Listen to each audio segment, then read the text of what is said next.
เกิดอีหยังขึ้นบอสนกพงศกรออกมาโพสต์เคลื่อนไหวห้ามแม่ม้านเข้าหลังเวทีเป็นอันขาดถ้าหากพบเห็นสมาชิกคนใดท้องมีลูกสั่งพักงานทันทีมันบ่ดีต่อองค์กรสวัสดีสบายดีปีใหม่ FC แฟนคลับวงเสียงวิหกนกพงศกร FC แฟนคลับของอาอายสกุลพรปีใหม่ฟ้าใหม่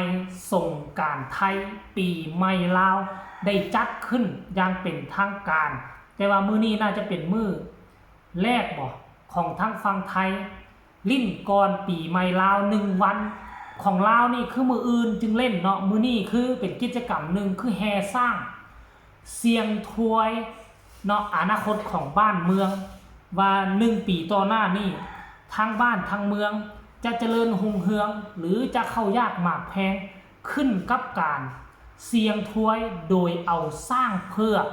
ประจำบ้านเมืองมาแห่แห่ตามถนนเส้นลักจากวัดใหม่เนาะไปหาวัดเสียงทองอยู่ที่เมืองมรดกโลกหลวงพระบางนั่นเองเนาะปัจจุบันนี้กำลังจะอยู่ในขั้นตอนการแห่แห่เริ่มแห่ก็มีพราหมณ์เนาะพราหมณ์มาทำพิธีเนาะแล้วก็แห่ไปตามเส้นทางใจกลางเมือง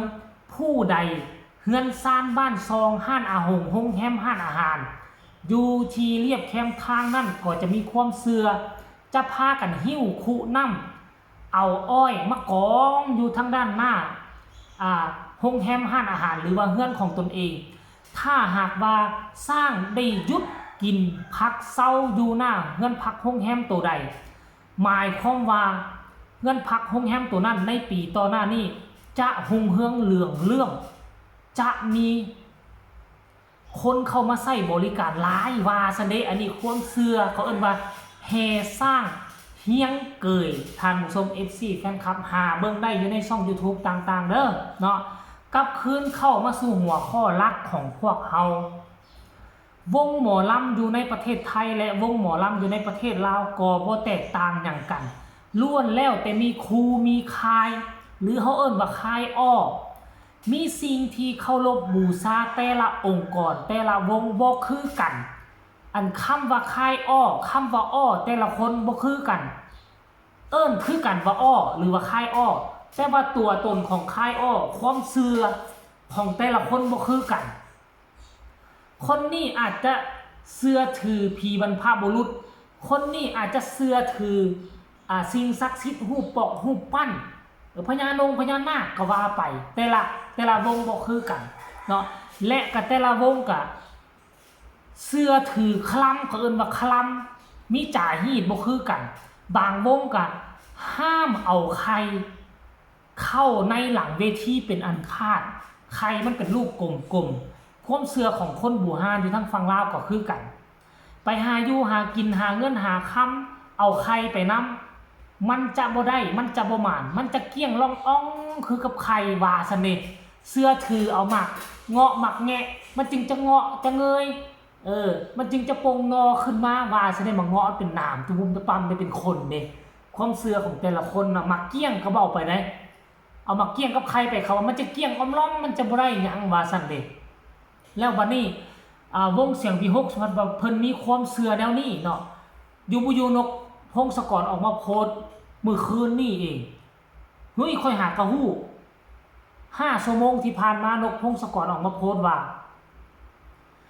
ถือที่สุดคือแม่มารบุคลากรท้องจะสั่งพักงานทันทีเมียคนในวงท้องห้ามเข้าหลังเวทีเด็ดขาดมันผิดครูค่อยอย่าเฮ็ดอีกนั่นหมายความว่าจังได๋หมายความว่ามื้อคืนที่ผ่านมานี่มีเมียบุคลากรคนใดคนหนึ่งที่ท้องอยู่แล้วบุคลากรคนนั้นอาจจะบ่ฮู้กฎเฉพาะของวงเสียงวิหกห้ามแม่ม้านเข้าหลังเวทีก็เลยให้เมียเพิ่นมานำว่าซันตี้หรือว่าไปแสดงอยู่ใกล้บ้านบ่เมียมาหาหลังเวทีบอดนกหู้ข่าวของขึ้นทันที นี่คือของที่ค่อยถือที่สุดเป็นของที่ผิดครูผิดคายห้ามเข้าหลังเวทีเป็นอันขาดแม้แต่กระทั่งน้องสาวแม้แต่กระทั่งญาติพี่น้อง